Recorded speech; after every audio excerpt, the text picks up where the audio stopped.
Good morning, everyone. Welcome back. Hope you had a wonderful weekend. Mine was a little on the short side, but what else is new? I'm just in the midst of loading my charts here. A little bit behind schedule this morning, but this will only take a moment.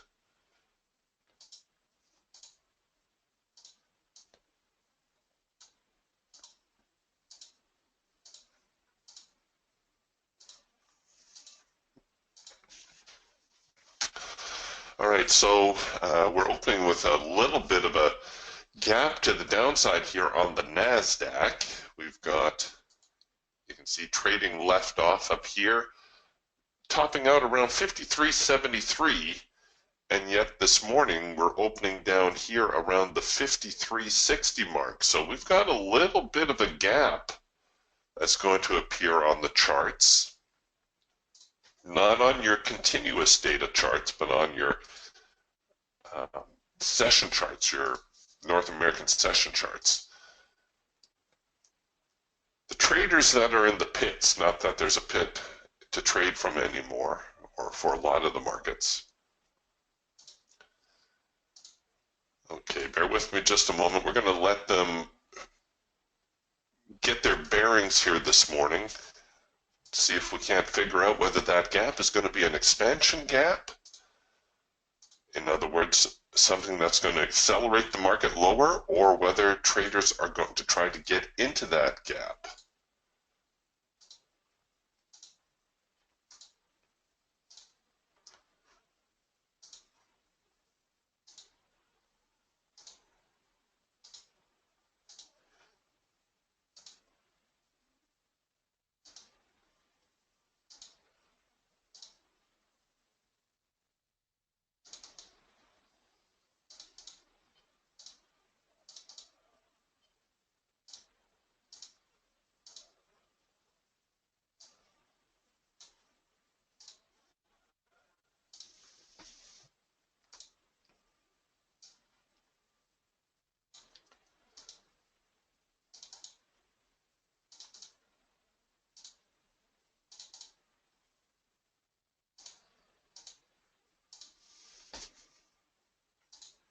Okay, just a moment while I save everything, and then we are good to go.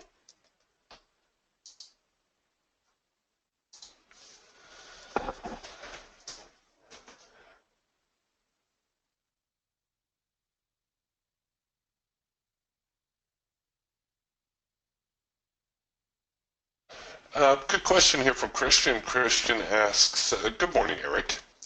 When I saw your trading time, I'll ask you how long your trading day is, because New York will close at 1 p.m. in your time zone, right? What do you do the rest of your day? Well, I normally just trade the morning session. That's really the most active time. If nothing's going on during the morning session, then sometimes I'll take a look at the afternoon session, but more often I will just look for it to, come back the next day and do something. What do I do with the rest of my time? Well, if time permits, and weather permits, I'll go golfing. But I do have other business interests as well, so I'll probably be involved in one of those. Our daughter is involved in a design business, so occasionally I help her out with something construction related. But yeah, I usually find something to keep myself out of trouble, and if I can't, well then my wife will find something for me to do.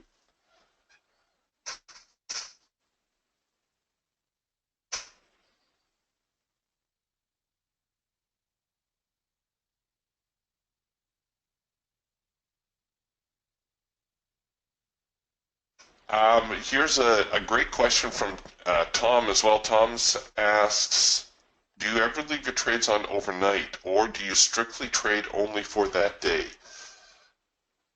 No, I do a lot of end of day type trades. I've got my, from the support and resistance site, I've got a newsletter actually that I put out every night with trade recommendations. People always wondering, Eric, do you take all those trade recommendations that you give? No, I don't take them all, but I do try to point out the ones that look the most promising.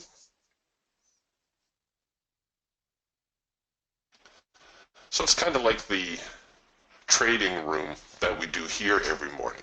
I try to point out opportunities,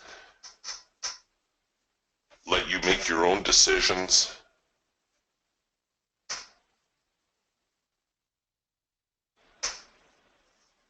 All right, so we got a little bit of a tug of war going on here this morning. We just produced a first micro-macro cross lower, as well as a late filter entry signal, as well as a number one cloud crossover signal here on the Raptor.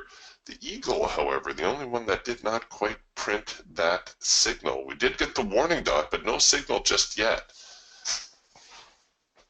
So the Eagle suggesting, well, that the market's going to head lower as well, but did not quite find all the parameters, all the ducks in a row, if you will, to give us that signal.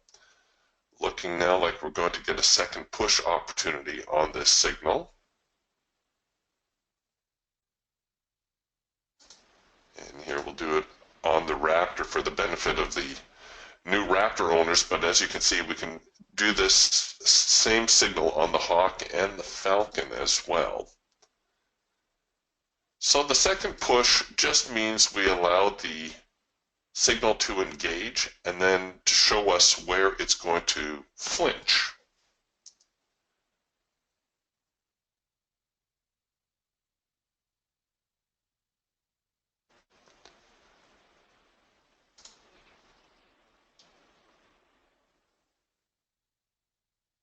Now, I'm not ultra confident in this. I'm hoping that,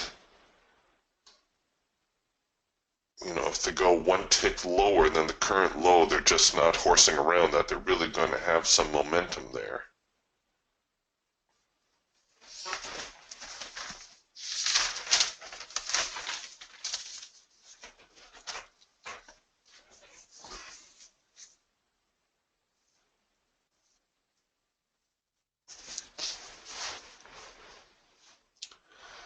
Sometimes you have to wait a few minutes for the market to settle in, especially, when you've got a substantial gap above the market. We've got a gap that looks something like that. That's a pretty big gap.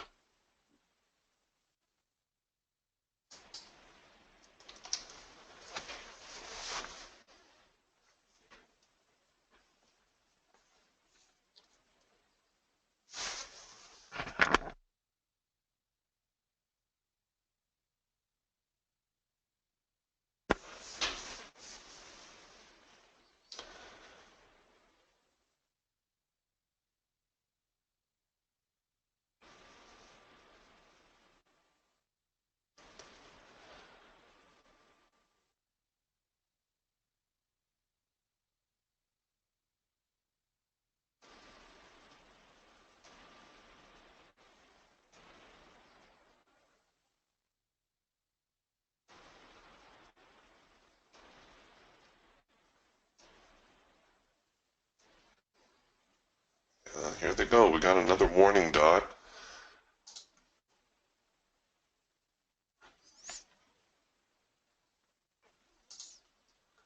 Have we found our profit target here? I'm not sure we have. Oh, yes we have. We just kissed the profit target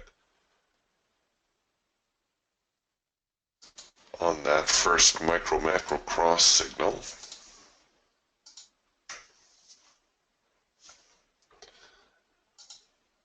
All right, so here we go now with the Raptor.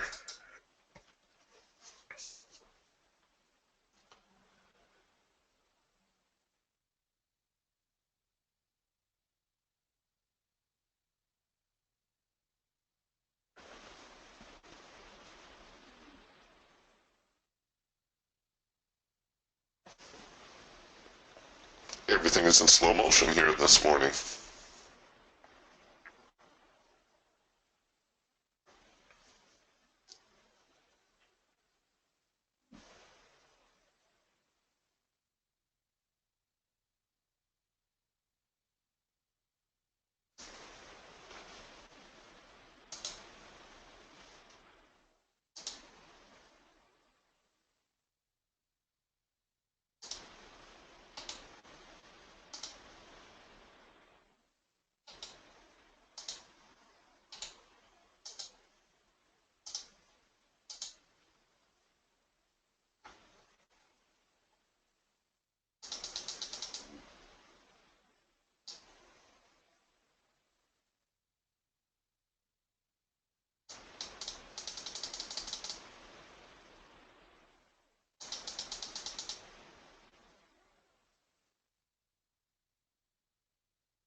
All right.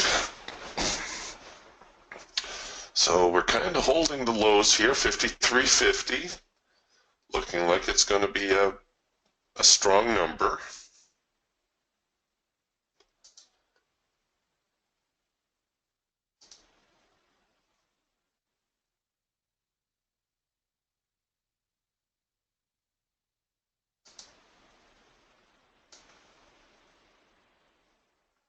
Here's gold now on the Raptor as well. Back down here at the lows, you can see the market kind of unfolding rather quickly here, not really producing too many signals along the way, but it's significant that we're back near this low.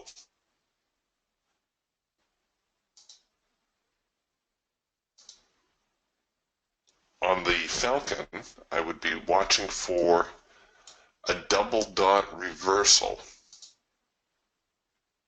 So we've got the double dots. We're not into the green bars yet, but if we produce a quick little buy signal here, a little up, down, up, so green bars, red bar, green bars, come back with a buy signal, the market may try to duplicate this move that they did right here.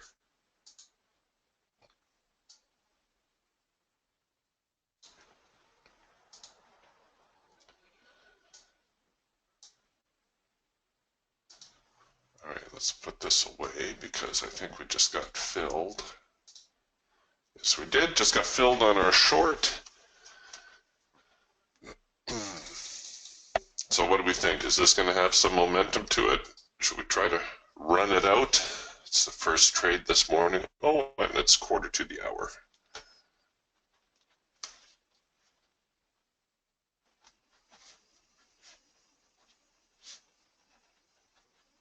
It's only a single, so I guess we'll give it a go.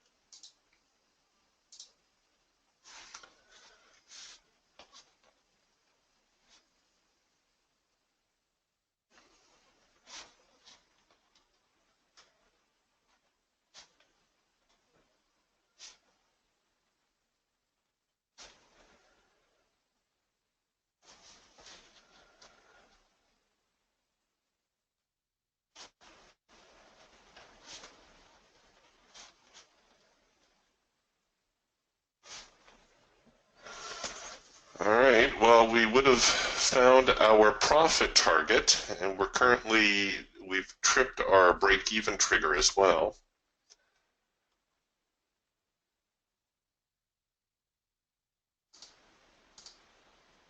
If we can just get maybe another bar or two. All right, I'll take the trade to break even.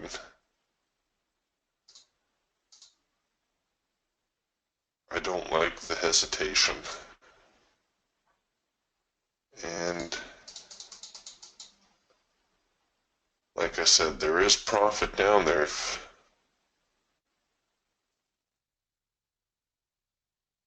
You just want to punch out with profit. 53, 44, 45, that also seems familiar. Oh yes, that's why. 53, 44, Friday's lows. So that's where we're stuck right now.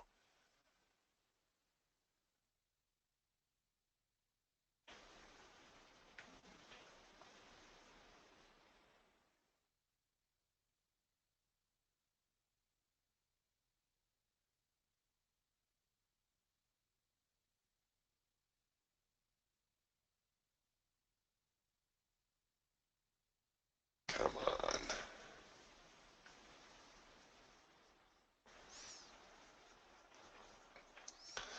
Not liking that bullish bar.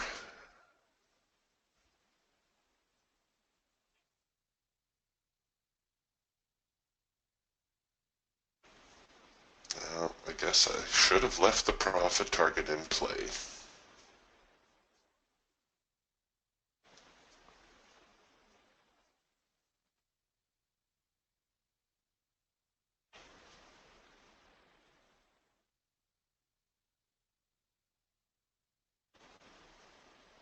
No! Get away from there. You might be right, Christian. Christian says, interesting, in the NASDAQ, I've got a second monitor chart for a volume ladder in the NQ, and I see that the retail and commercials want to go long and close that gap. They may just try to do that. When the gaps are that big, I find that sometimes they don't fill the same session, but they'll get to it. They'll get to it eventually.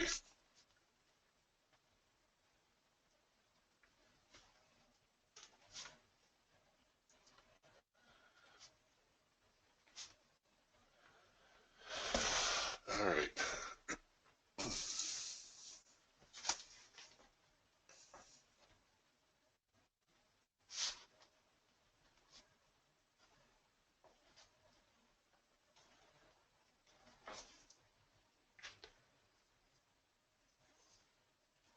The Falcon and the Hawk also getting down to their profit objectives.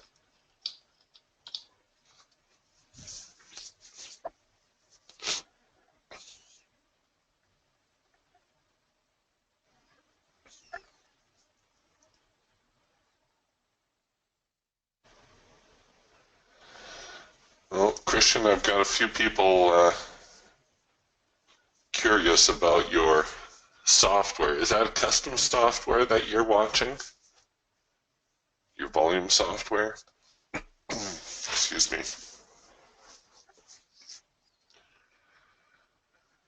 Alright, so we'll see what they do now here off of the lows. We've got the secondary support line also.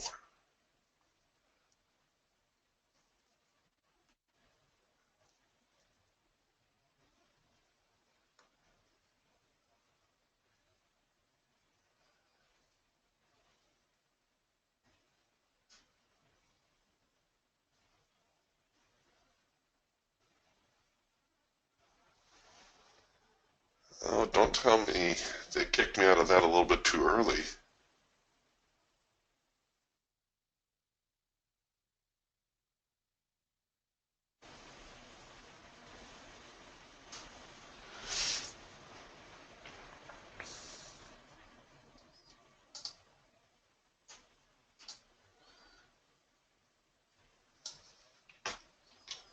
Alright, here we go. I'm gonna post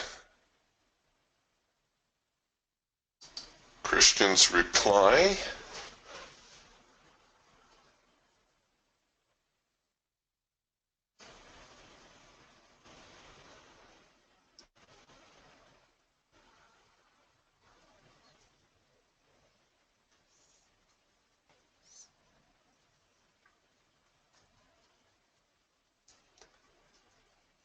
Alright, we're seeing a little bit of support now. Off of these matching lows that we're looking at, so we've got Friday's low, the overnight low, and now the low of the morning session.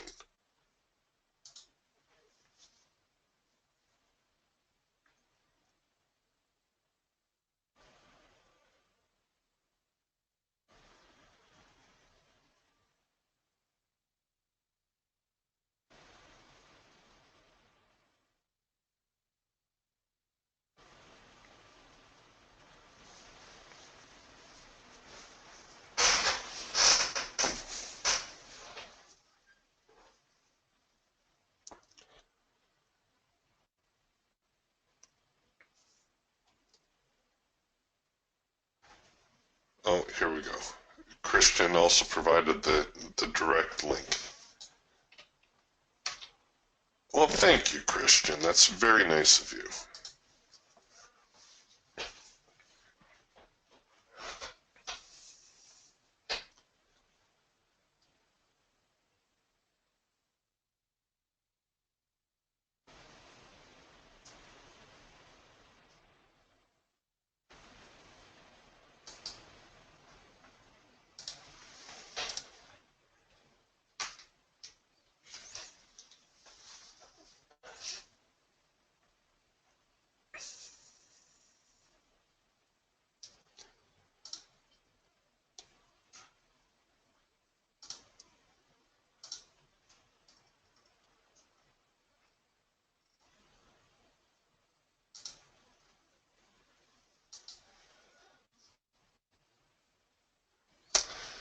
Well,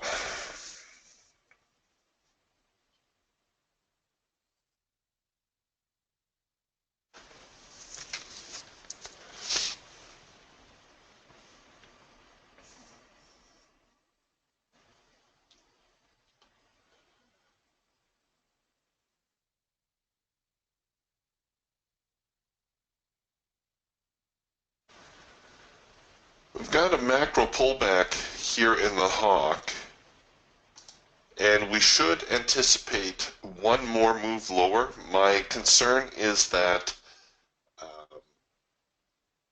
we know this whole 53, 44, 45, 46 area, very sensitive. So if we take this,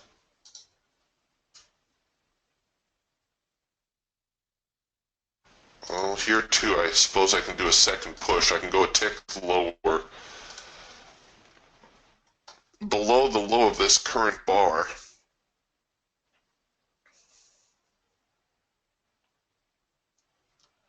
This is not what I would consider a high probability trade, by the way. I don't like seeing a market keep reinforcing a particular price level. It's just basic support and resistance stuff. All right, we're gonna leave that alone in favor of something a little better.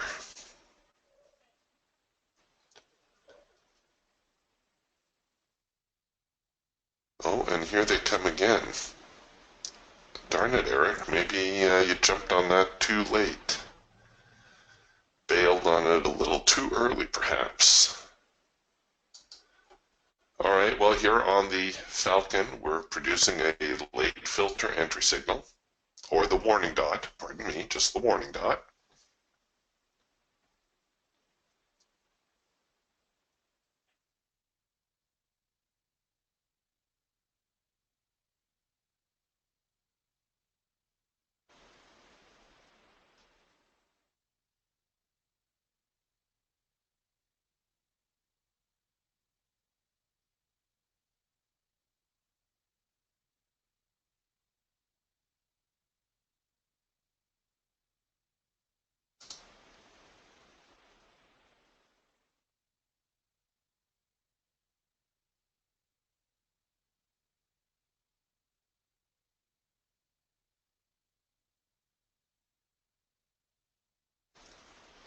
Is there a news announcement or something coming out today? Because this is just dead quiet here at the moment.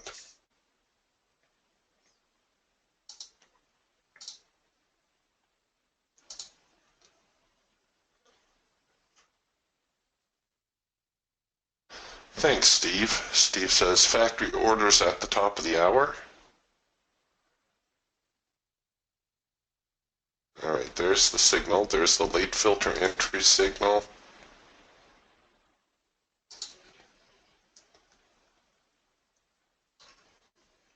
I'm getting in early. The filter has not flipped yet.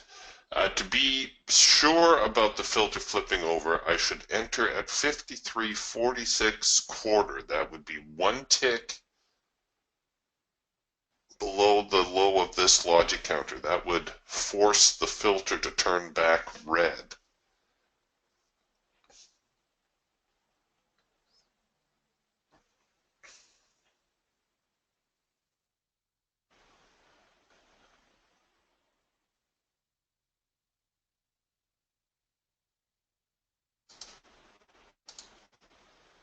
So what that's going to look like is right there.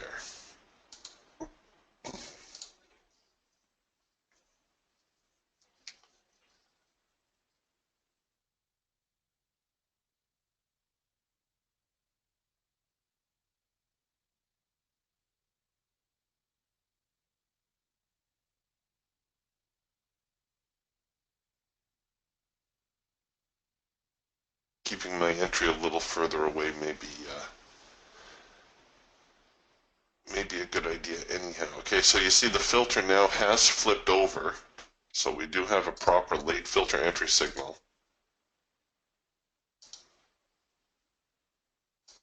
So I'll readjust my trade. Maybe we'll do it like this. Just go on the other side of 47 instead of 53.47, even 53.46 3/4.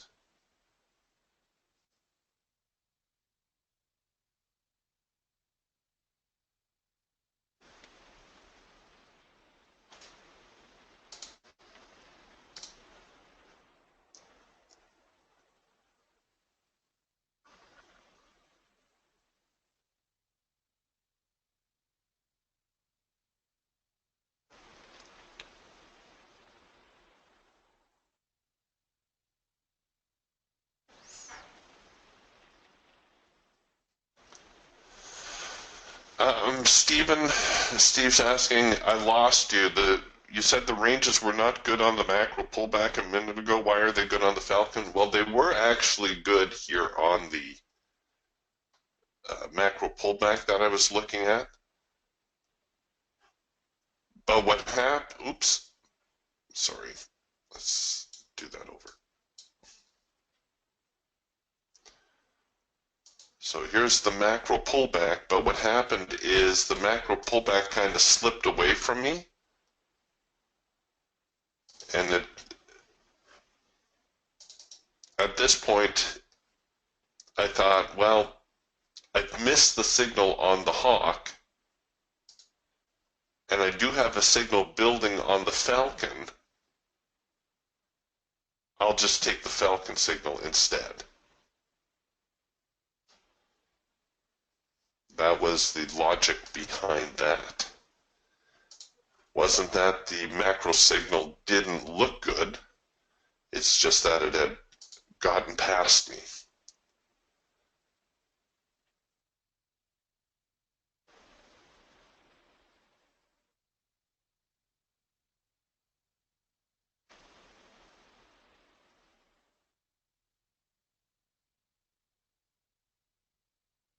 I don't know yet what to expect. Now we're getting yellow bars. We do have a nice 3-arrow consolidation here in the hawk so far.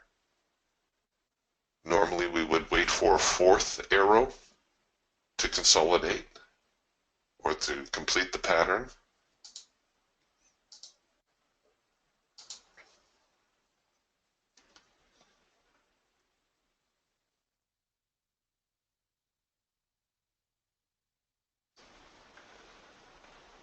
Yes, well, yes and no, Tom. Tom, hold on a second here. I'll get to your question in a moment.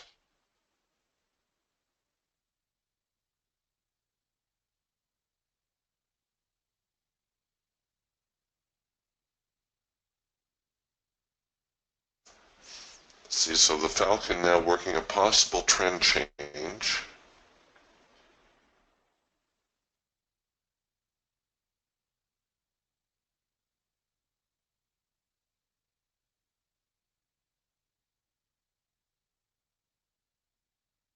All right, we'll just wait for a little bit of a better setup here, and I'll get to Tom's question. Tom asks, I only have the Raptor. Can all this Hawk and Falcon and Eagle stuff be clearly identified on the Raptor? All right. Well, the Raptor is made up of the Hawk, the Falcon, and the Eagle. So it does incorporate elements of all three systems into one. So, for instance, this cloud crossover signal here, that coincided with the late filter entry signal here on the Falcon and your first micro macro cross signal here on the Hawk, and it was trying to work on this signal here on the Eagle.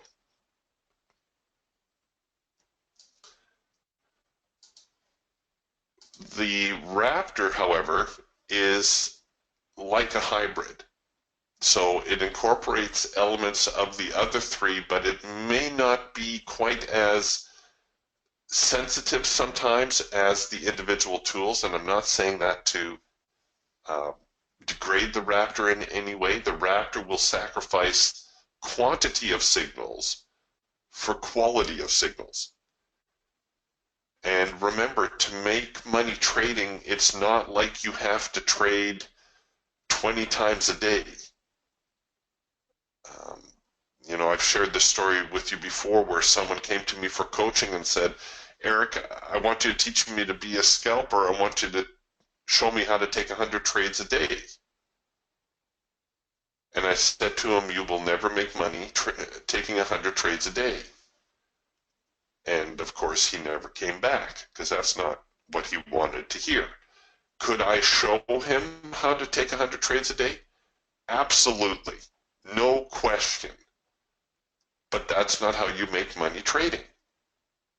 At least not for the little guy. But he thought I could show him 100 trades without any losers, and that would be, you know, his ticket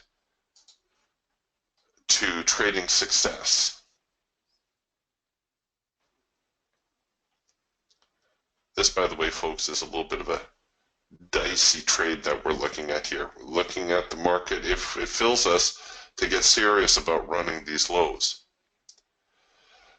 So what we want to look for, Tom, is we want to look for good opportunities, of course. And when we find those opportunities, we're going to capitalize on them the best that we can, the best that we can afford. And hopefully the trade will work out for us. But if it doesn't, we need to protect ourselves. We need to protect our capital by not risking more than we can afford to lose. And, you know, I've shared this analogy with you before as well, but if you can find two $50 trades a day, essentially two scalping trades, because traditionally $50 is a scalping target. If you can find two $50 trades a day, so you're making $100 a day. Doesn't sound like a lot of money, does it? Well, if you can do that every day, just two trades, mind you, you will make $20,000 in a year. Okay, 20,000, not enough to live on for sure, but it might make life at the office a little bit easier. Certainly pay for a very, very nice vacation or a couple vacations for the family.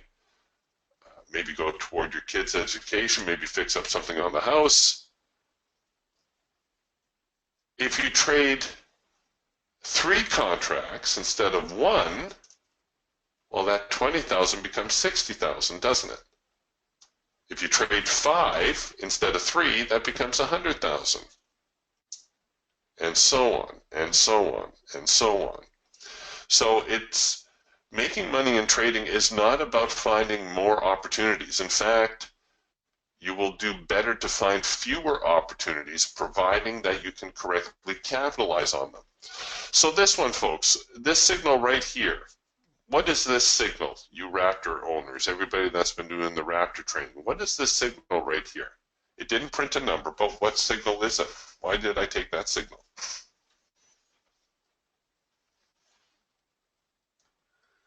I'll give you a moment.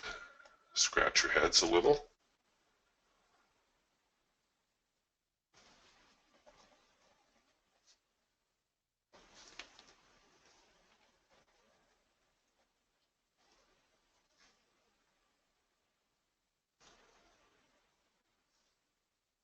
Yeah, there you go. You guys got it.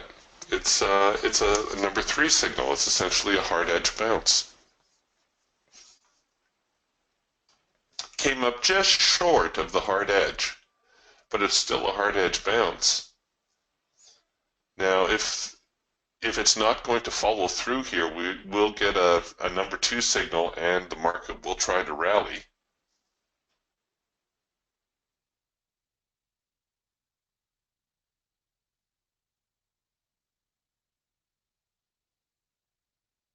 In fact, I may bring my stops in.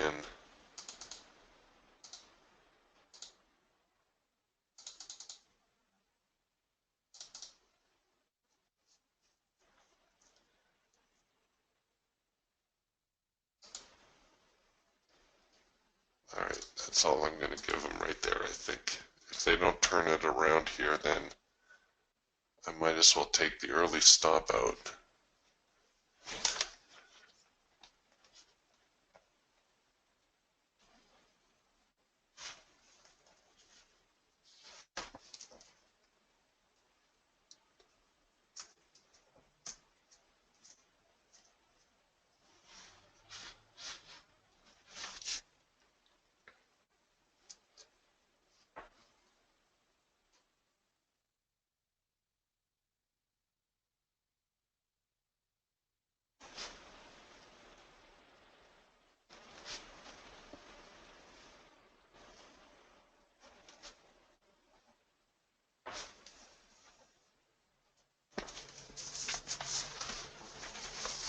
Your job as a trader is not to second guess what the market is doing. Okay, here we've got a number 2 signal now.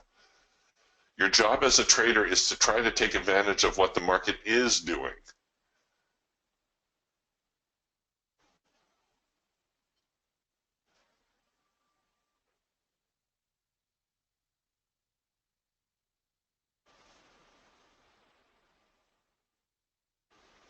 All right, this looks like it's going to be the last chance for the sellers now. They're going to need to get serious about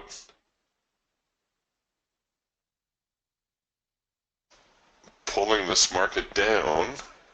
So we've got this market pretty much pinched now. We're pinched here at this obvious support around 53, 45, 46.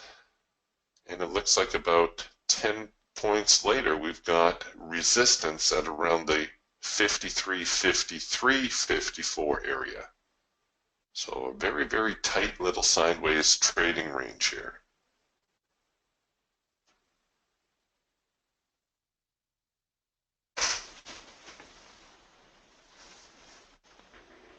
Yeah, Clayton says mine printed at a number 2. Mine printed a number 2 as well. You can see we've got a soft edge buy forming, so there is a possible reversal here. We've tested the lows, so we've got a test of the extreme, and now the Raptor is suggesting maybe a rally will be the result.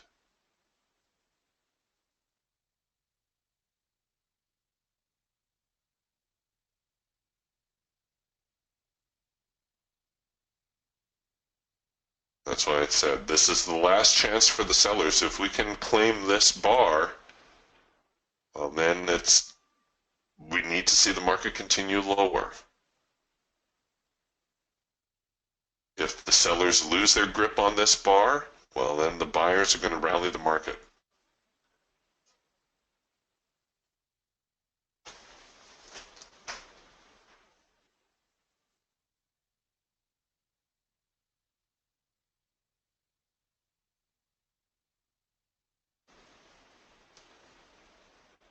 Tom's asking, Eric, what are your Raptor settings? Just the defaults.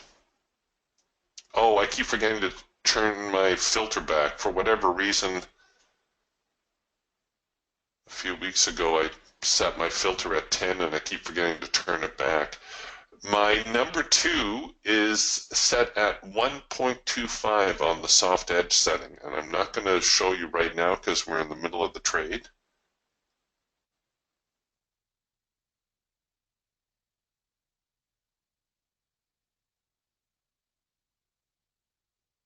But the defaults are 1.01.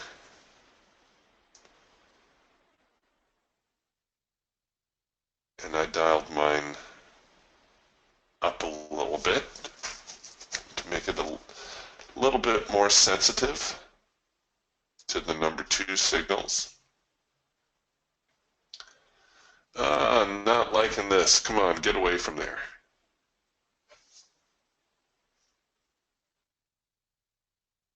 Yeah, there they go.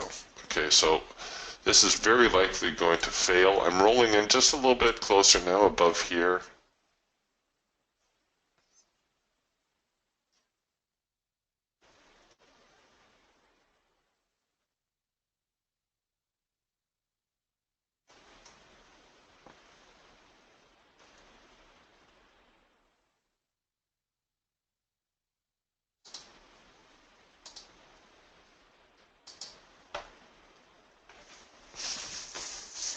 Come on.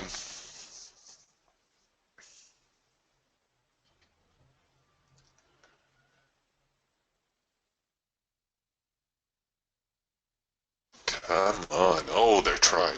They're trying hard.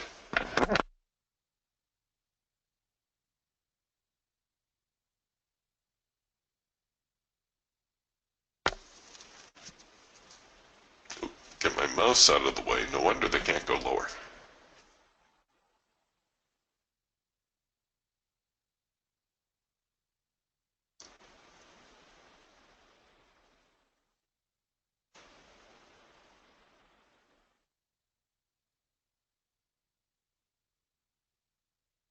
Gold prices falling off a little bit.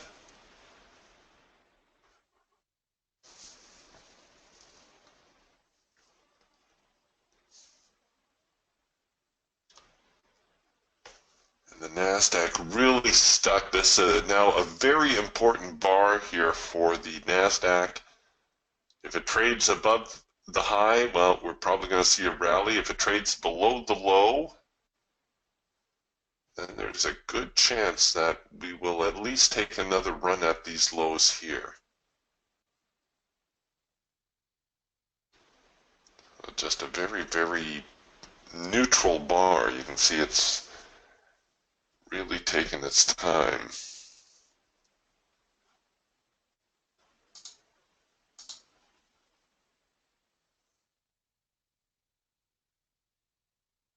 Yeah, we got quite the jumbled mess going on here. We've got a lot of yellow bars cropping up here in the hawk.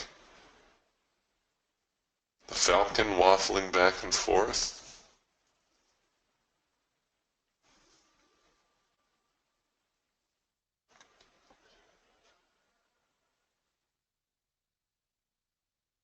Come on, bears.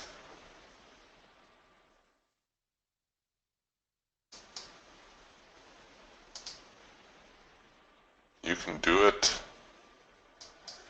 Just get down there below that bar.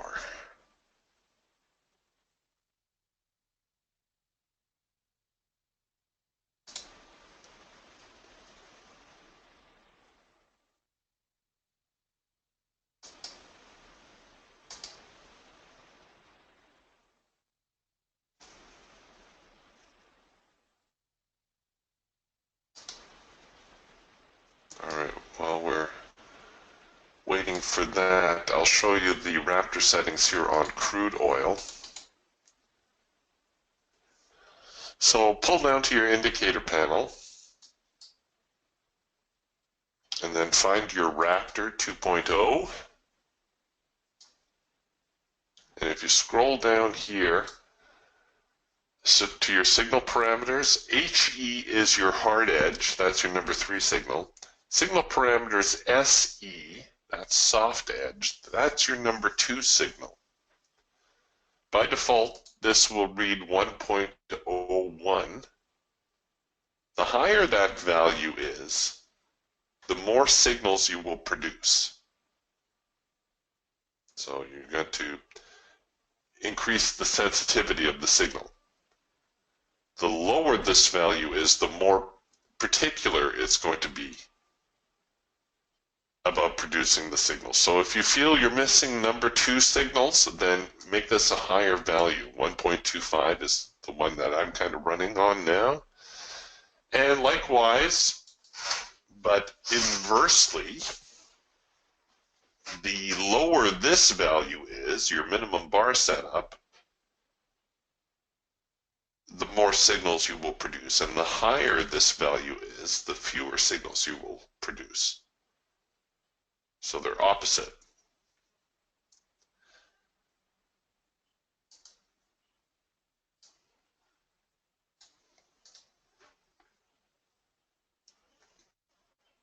Oh, come on. Come on. You're going the wrong way.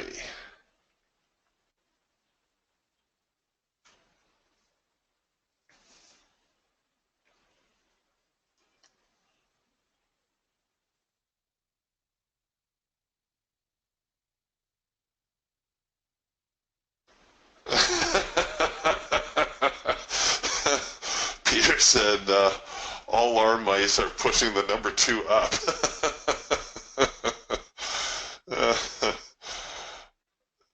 So Peter obviously long on the number 2 signal, looking for the market to rally a little bit.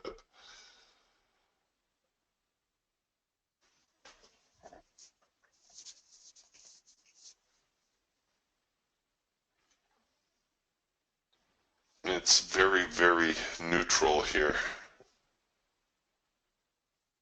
All right, so we're getting a little bit of traction now.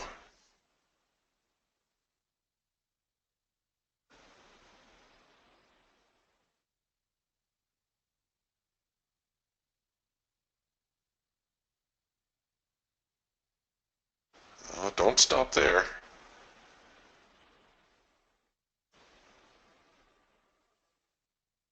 Obvious buying here at the 53, 44, 45, 46 area.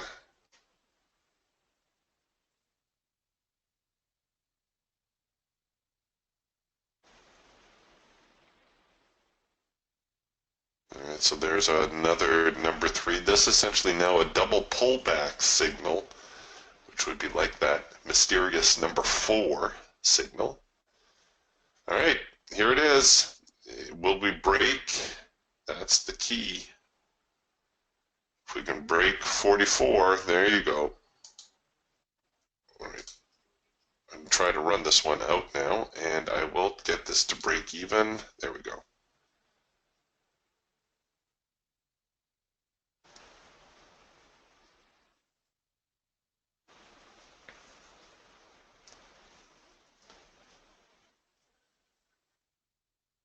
All right, there's some serious sweat involved in that one. We would have, again, would have hit the profit objective. I'm going to regret trying to run these out. Doggone it.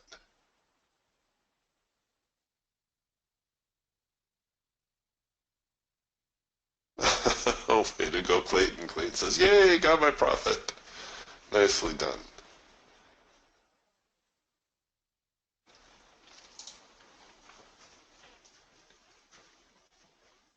Got to write out this little swing now. You saw how the market kind of made a little hop lower. That's because we took out a few of the stop losses of the traders who were just covering the trade below this little swing low.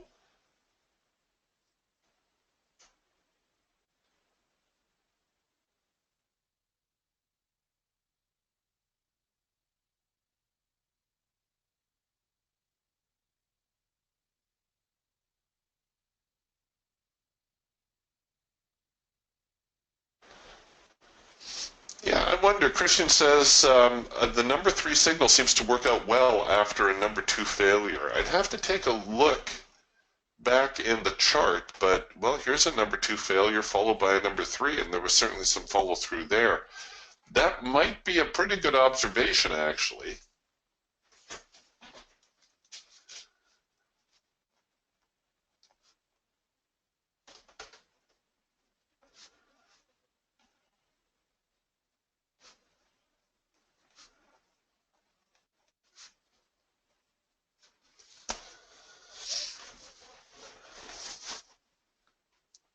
Just look at the volume going through these bars here. My goodness. Come on. Let's get a bit of a push. There we go. You can do it. You can do it.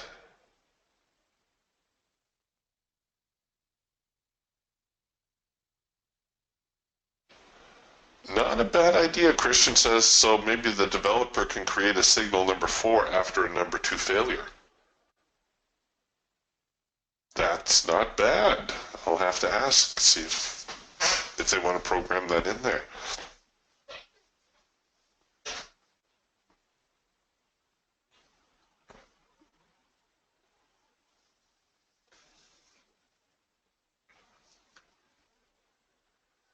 Come on, you guys. So now they're holding here at 53.40. Seems like they go 5 points and then they got put on the brakes. Here from 45 to 40.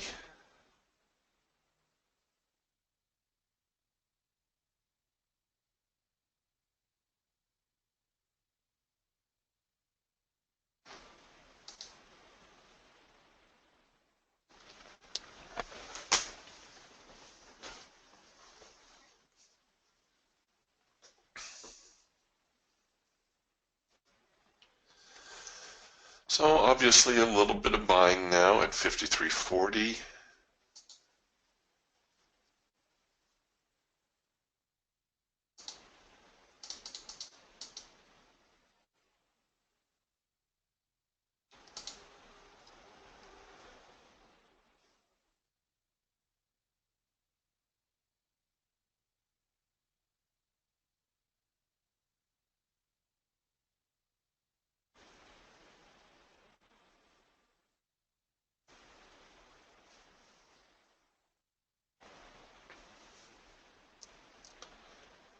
Come on. Just give me a little breathing room here.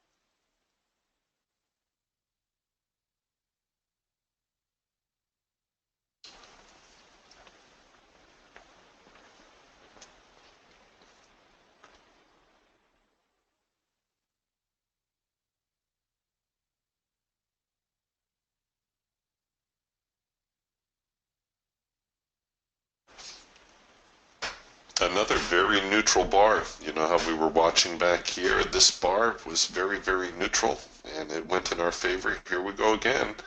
Just a very neutral bar. Why do I say that? Well, look at it. It's right in the middle of the trading of its range.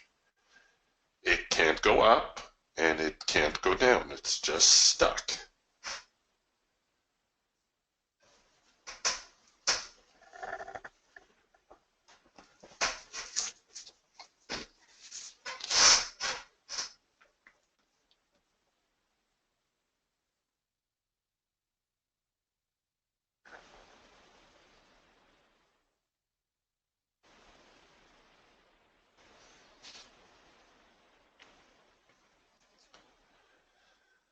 So after an initial push lower, now we're finding support again.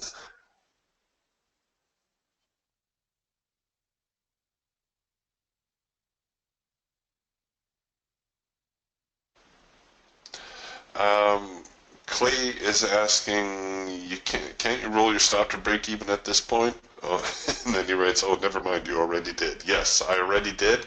I hit the break even button and forced the trade to break even.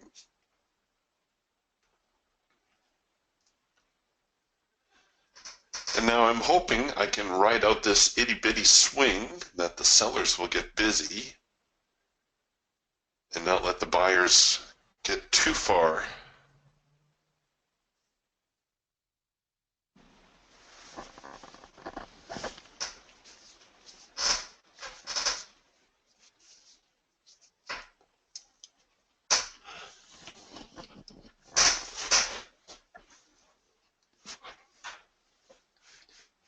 Come on.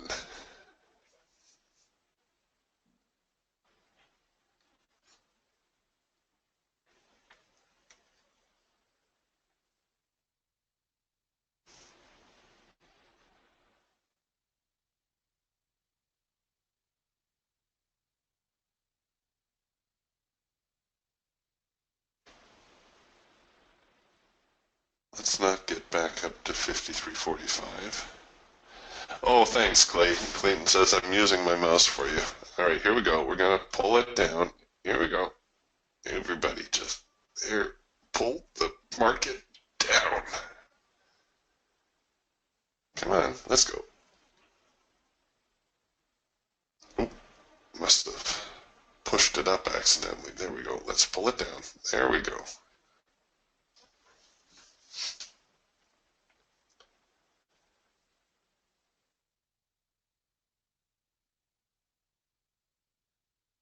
Yeah, we're getting another warning dot. Clayton says you're getting another warning dot, so you might be right. What do you mean, might be? Oh, that's the thing about trading. You're only as good as your last trade, and the markets do have a way of humbling you.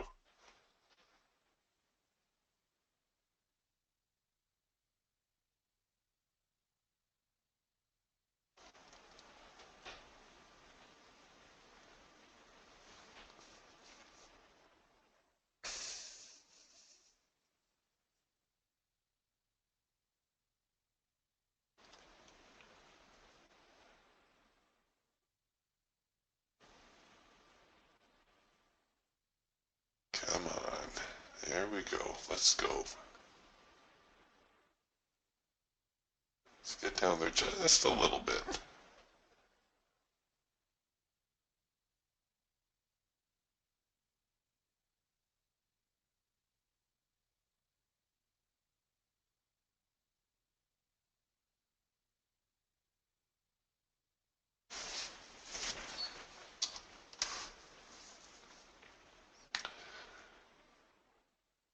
Another very neutral bar, so we kind of swapping positions here, going from a bearish bar to a bullish bar. If we come back now with a bear bar,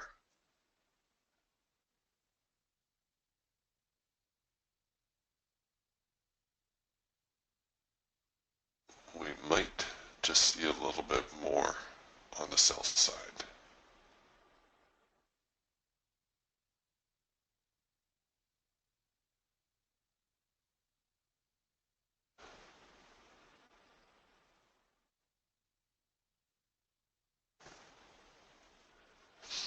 Yeah, Clayton says maybe we use the super trend strategy. It has a good name. Super trend, actually, it's in the old trade manager. I use super trend all the time.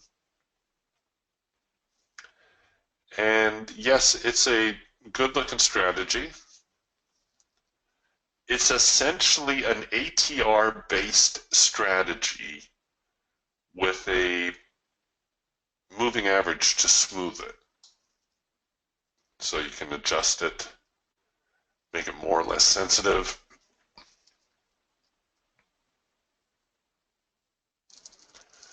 The chandelier is also a moving average, pardon me, an ATR strategy. It's a very conservative stop, the chandelier. The chandelier really keeping your stops kind of away a little bit longer to allow you to ride out a trend.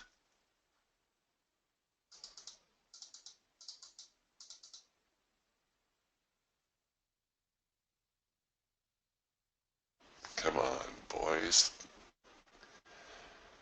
Take it below 53.40. That's what we want to see.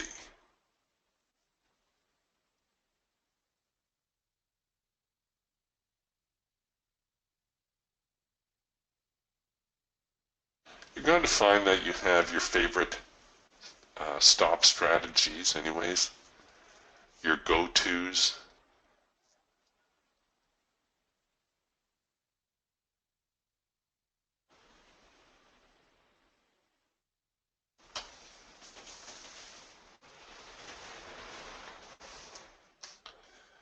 Come on. So again, now we have like a mini double bottom here at 53.40. So we hit it once, twice. We're just kind of, well, 3-4 times if you count these lows as well. That's not what you want to see. You don't want to see the market having a really hard time getting through a support or a resistance area. I suppose the good news is we know there's a lot of traders putting their buy orders in here, so that means their exit orders are going to be right here. So there shall be a plethora of sell orders right here, which will be the exit stops of all the buyers. So if we can see the market trade, well, 53.40, 53.39, 3/4, we're probably going to see a lot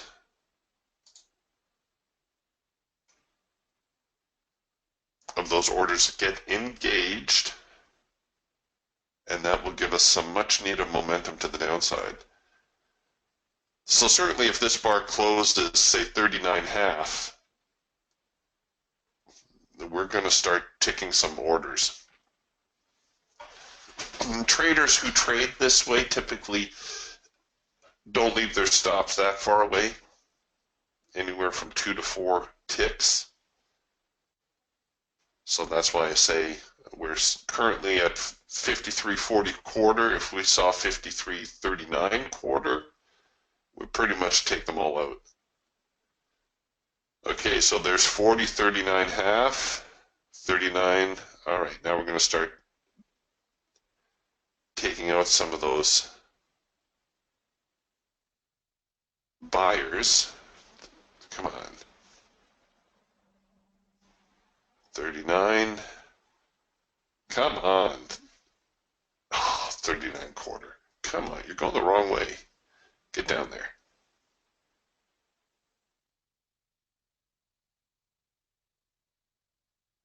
Well, maybe they're a little stronger than I thought. Usually you see the market just start to unwind, just go boom, boom, boom, boom, as those exit orders get tagged and buyers get trapped out of their positions.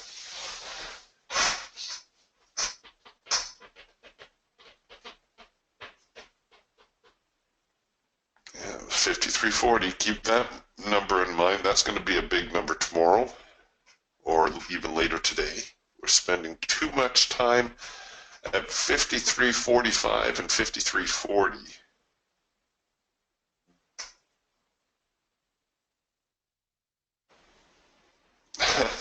Yeah, Clayton says, I've seen a friend of mine lose so much money setting his stop only 2 points from his trade. It's true. It's true. People scratch their heads, wonder why I run such a large stop to start. And I admit it's uncomfortable, but that doesn't mean you can't adjust your stop during the trade. But what I'm really looking to avoid is a premature stop out. Tom Loge, good trading friend of mine, he used to run super tight stops. We're talking like a $20 or $30 stop. So if the market didn't immediately go in his direction, he would get stopped out. And he would routinely get stopped 5, 6, 7 times a day, and or more. And so I said to him, Tom, instead of taking all these hits for 30, 40 bucks, why don't you just run a $200 stop? Because it's not just the stop out, but every time you get tagged, you owe a commission and you owe fees. Much better, in my way of thinking, to only get stopped out once and only pay one commission and one fee.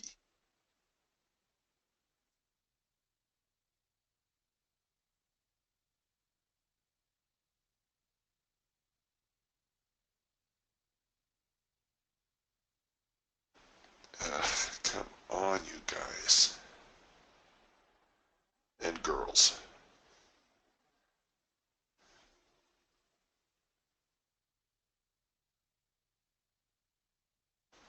Clayton asked about how much do commissions and fees run on one contract. Well, it does vary between brokerages, and the brokerages, almost everybody can be classified as a discount broker now.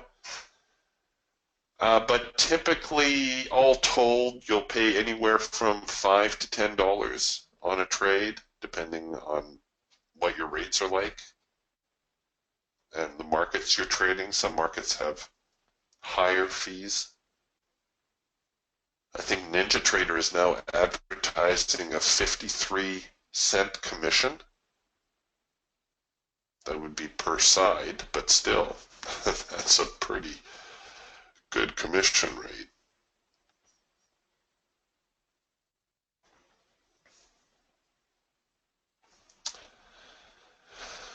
All right, well, let's see here. Maybe we need to protect a little bit of that profit. We'll go with the parabolics.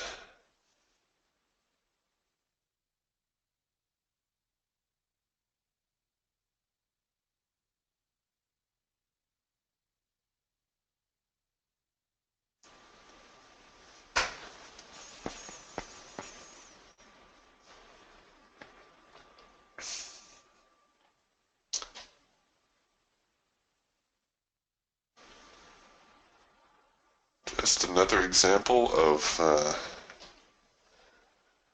should have been all in, all out today. Really looking for that runner, though. Doggone it.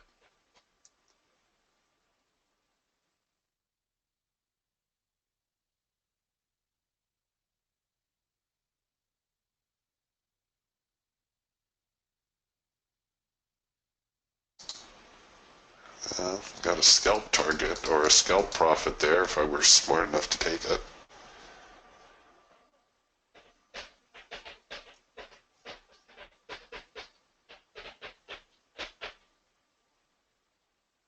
No!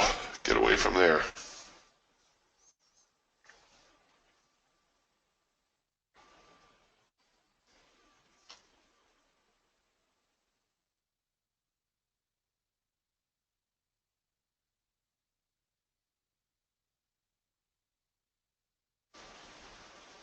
The buyer's going to try to run the market up, but they're going to run into this whole 53, 45, 46 area again, which is where they folded the last time.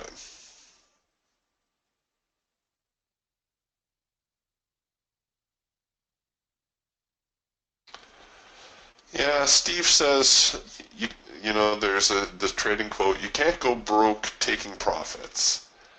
Some people criticize that because they feel that the proper way to trade is to hold out for the big move. I don't know if I agree with that. There's something to be said for banking your profit.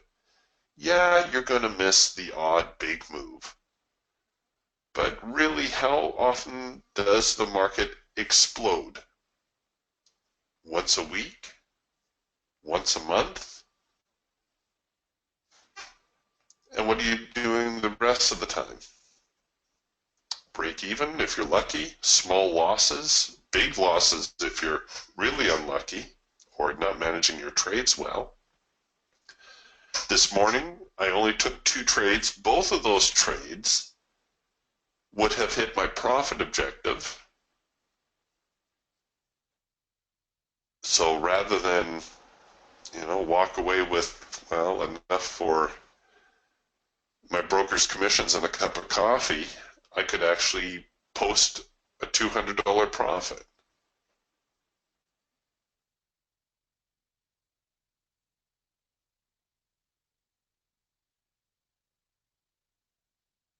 If this one reverses now and tags me out, I'll have a whopping $35 to my name. Woohoo!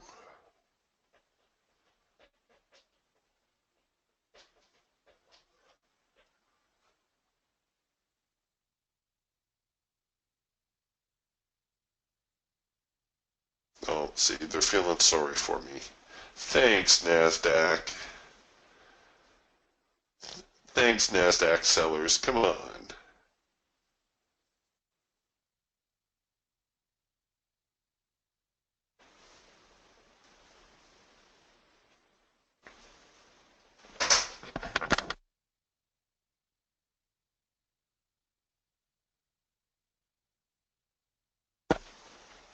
So it seems like they're really liking this whole 5340 area. If we can see the market get below there one more time, we'll probably flush out the last of the buyers. But that could be a big if. Could be a really big if.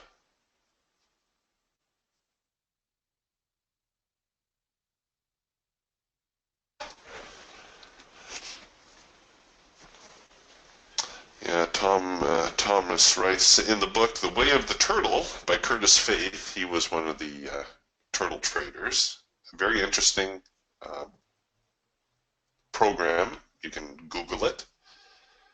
He said sometimes it would be months before they actually caught a whopper. Now they traded, there's kind of 2 schools of thought in trading. And the one is you take your profit when you have it. And the other one is you hold out for the big move. Both can make money. If there's one thing about trading, there are 1,001 ways to do this and be profitable. There is no one right way. If anybody tries to convince you there's only one way to make money trading, plug your ears, turn around, walk away. Because I suppose the only right way to trade is the way that is right for you. I can tell you run a deep or stop. Don't get stopped out prematurely. Take your profit when you have it. But at the end of the day, it's your money. If you don't want to run a big stop, if you feel better running a tight stop, if you don't want to take profit on target, if you feel better about trying to run your profit targets out, then that's what you have to do. It is your money. I don't want you coming to my house and going, Eric, you lost all my money. No, it's not my money to lose. It's your money.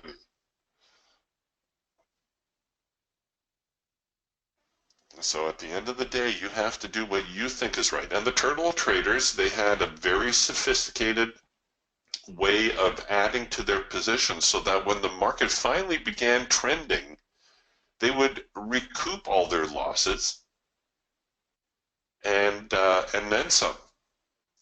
But mind you, these guys all started with $1 million in their trading account, so that allowed them a rather significant drawdown. They would be okay taking a bunch of losers in a row before they finally hit that winner. And they also traded end of day. They didn't trade intraday. Darn it, just got tagged. So when you're trading end of day, it very often will be several months before the market gets outside of its trading range and starts to trend.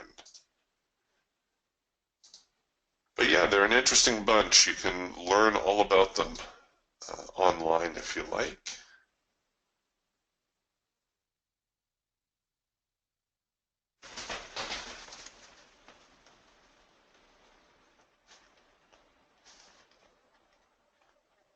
Okay, just making a note here. Should have taken profit on target. When will you learn?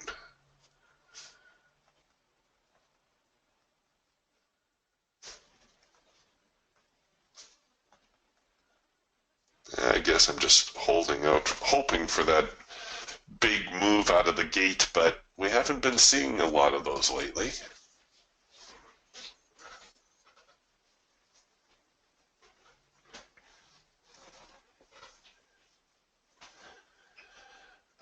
Elmer asks, sorry, a bit off track. Somehow my buying power in the control center account column disappeared when I clicked there. Any ideas how to get this switched on and off?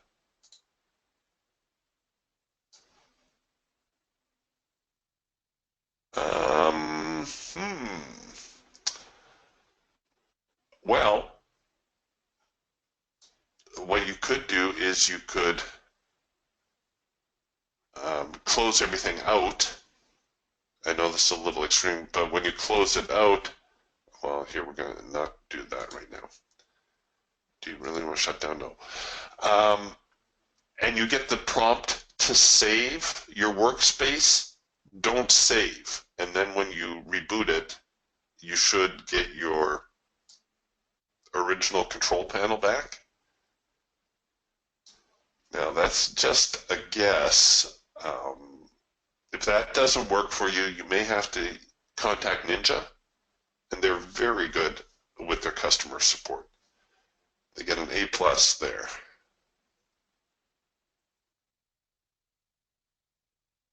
Sorry, Elmer, I'm not more helpful with that. Jeff asking, what is the brick size on the Eagle? The default brick size is 12 ticks. If you're watching a market like the E-mini S&P, we will dial that down to 6 ticks.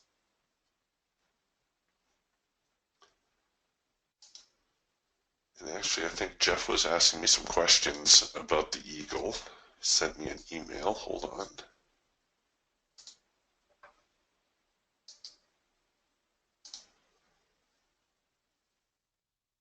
Okay.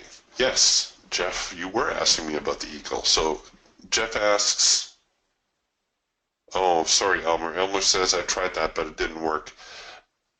You know, Elmer, just shoot a email to Ninja. They'll get right back to you. They really will.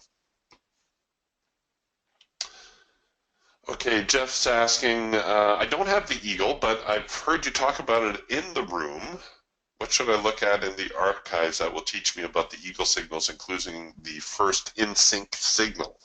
Well, unfortunately, in the archives, I never really did anything Eagle specific. Not recently, anyways. You can probably find something if you dig back a few years, but that's a little bit too difficult. So why don't we just look at the Eagle right now? So the Eagle Trend Trader, as the name suggests, has been designed to find trending markets. The Eagle signals are unique to the Eagle, and they include things like the first trend change signal, which is your first signal that comes into sync.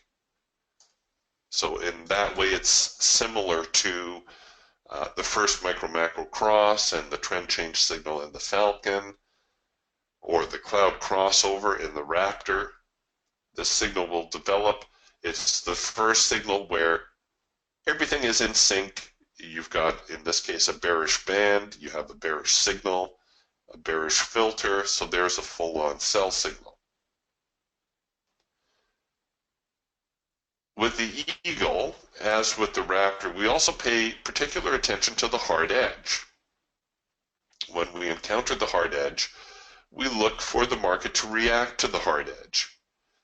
And with the eagle, very often the bar colors will change color when we get into the hard edge. So we get green bar sells in a downtrend and red bar buys in an uptrend. Now these tend to be high probability signals most of the time. And they are a continuation signal. So in that way, they tend to correspond with the number 3 signal in the raptor.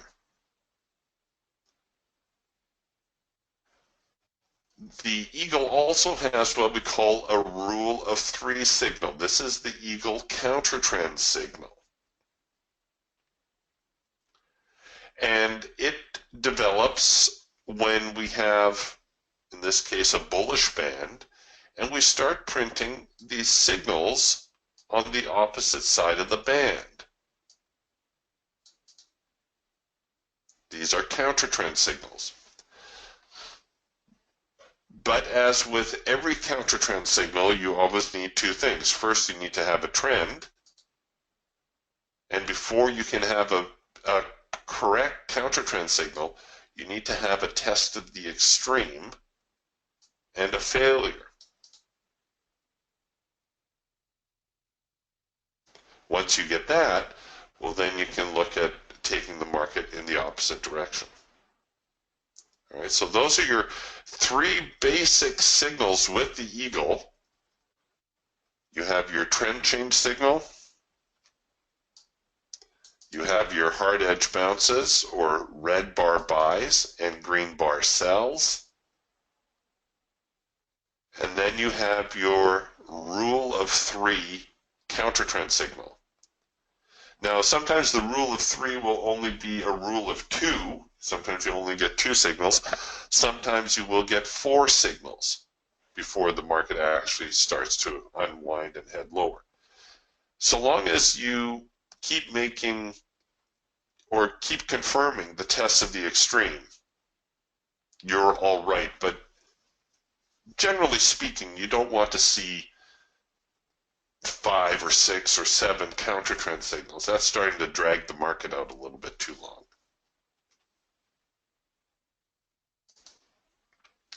And that's your Eagle Trend Trader in a nutshell. The first in-sync signal is something that was brought to my attention by one of our owners, Russell, one of our DTS owners.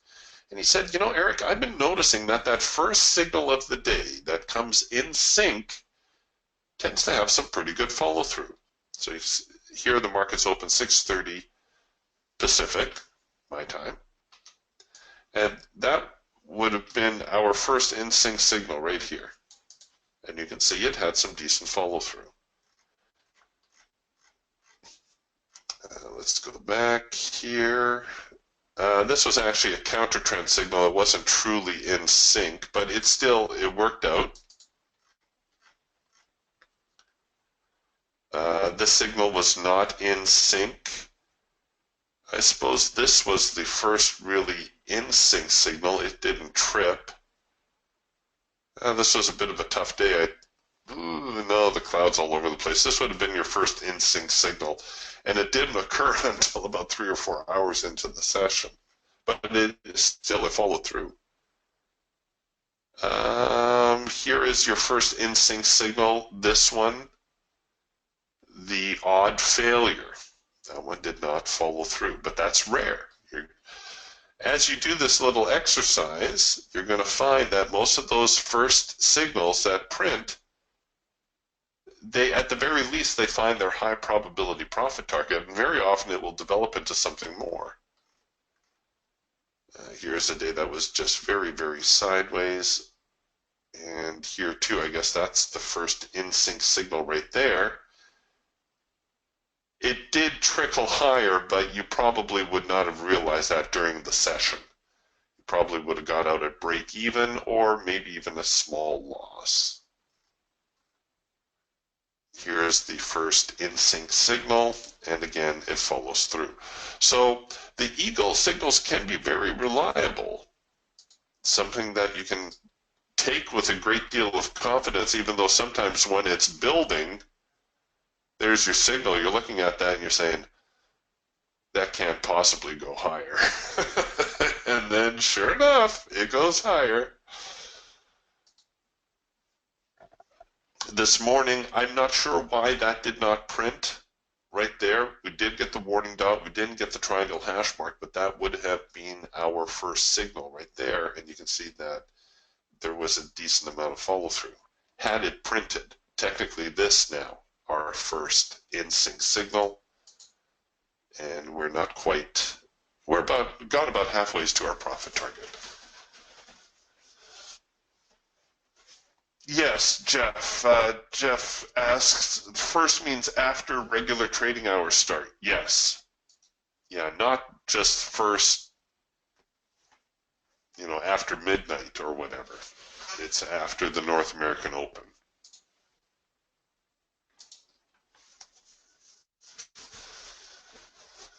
All right. Well, here we go again. We've got a macro pullback slash 4-arrow consolidation slash first micro macro cross, all working there. We've got a trend line touch signal working here on the Falcon.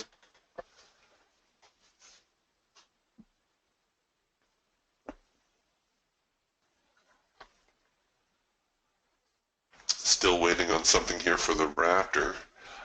Jeff asks, target is 100 on the Eagle? No, it's $200 for the Eagle. That's our high probability profit objective.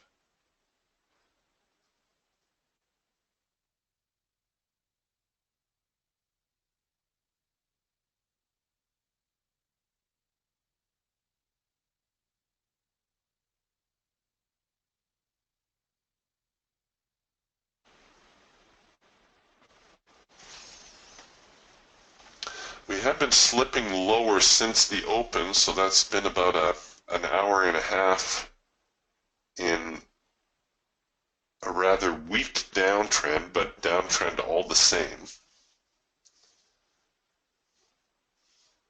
So we may actually see the market try to rally a little bit from here. We may get a number 2 on the Raptor. A buy signal, counter trend.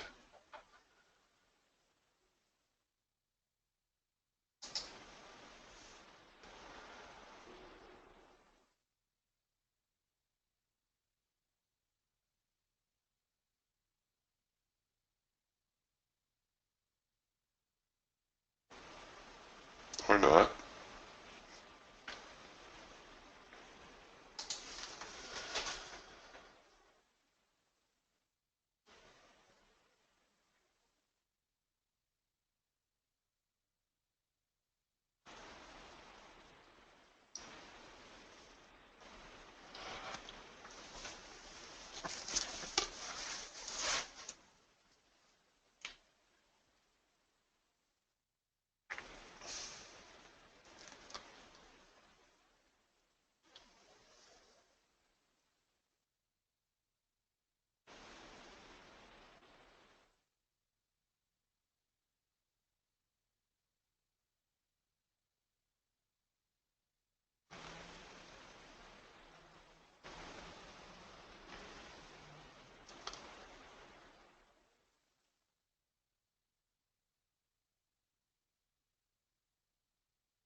Here we are back at the lows around the whole 5340-ish area again.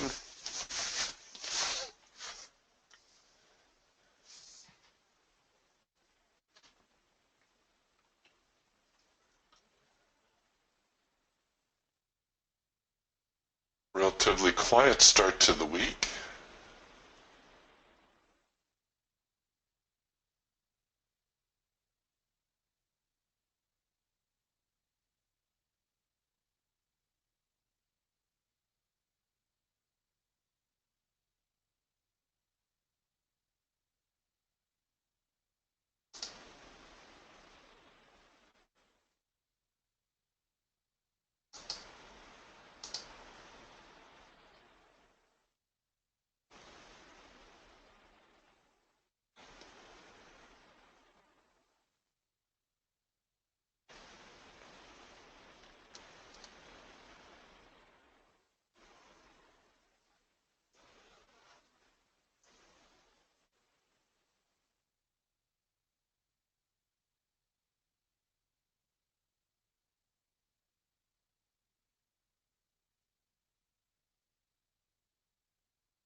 Boy, they're really stuck on those lows, aren't they?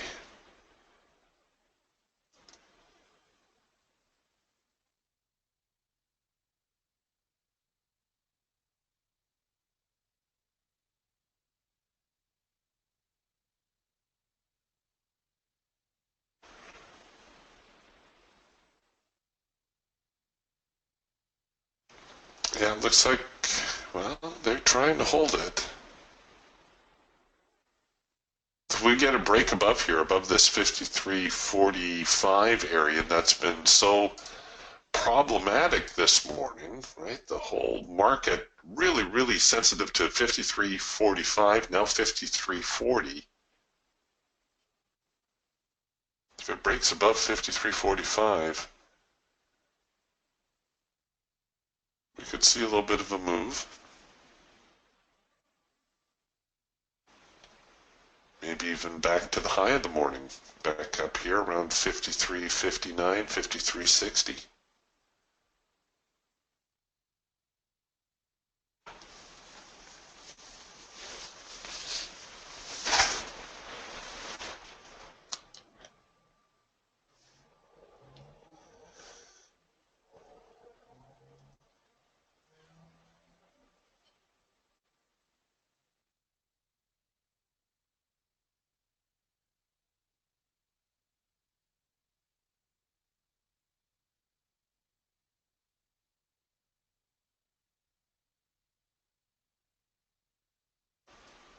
See if we get a number 2 signal here. If in fact they're going to try to do that rally.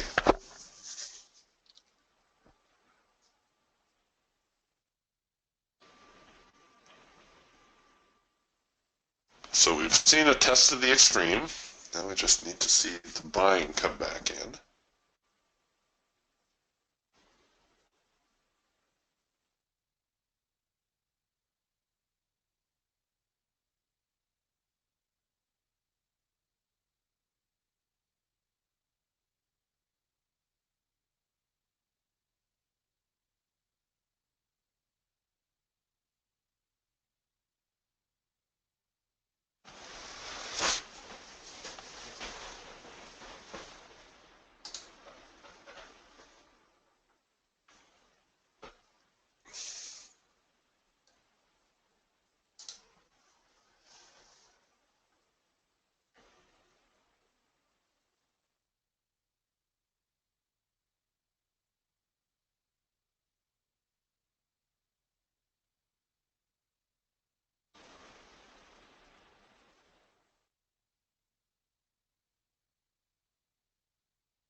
A little bit of a flinch.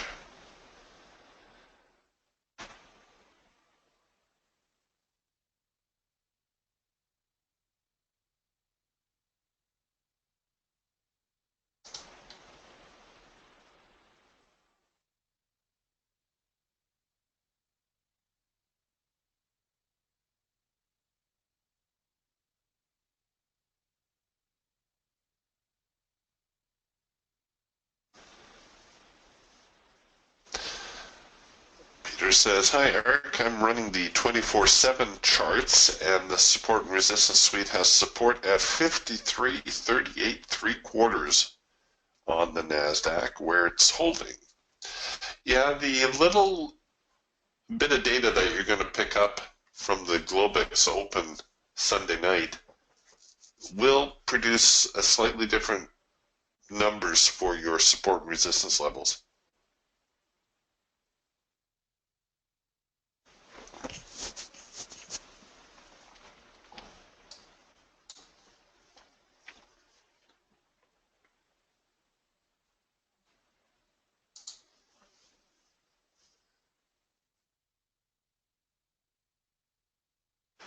This is the one that's key right here, 53.44 3/4, essentially 53.45.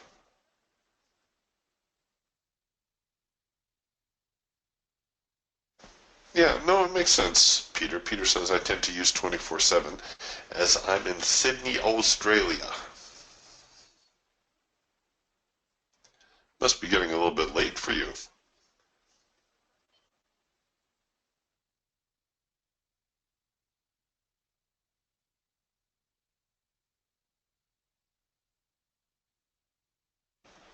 Where's my number 2 signal?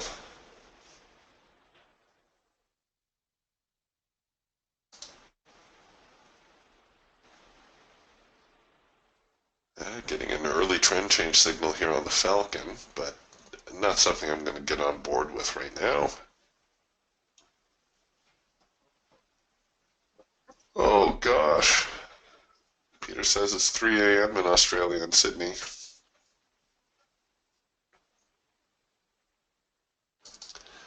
Here's a little trivia for you. I don't know, maybe it was you who told me this, Peter, but you know how everybody knows how Aussies greet one another. Good day, mate. Good day, mate. Well, apparently, because Australia started as a penal colony, um, when the convicts saw each other in the morning, they would say, "Good morning, inmate. Good morning, inmate," and that, of course, got abbreviated to mate. Yeah, a little something you can share with your friends today.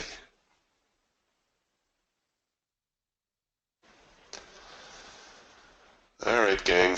This is really starting to dry up again, so I think we're going to call it a day, and we'll get back again tomorrow and do this all over again. And the markets have got to start loosening up here a little bit, I am sure. All right, we'll talk to you tomorrow. Bye for now.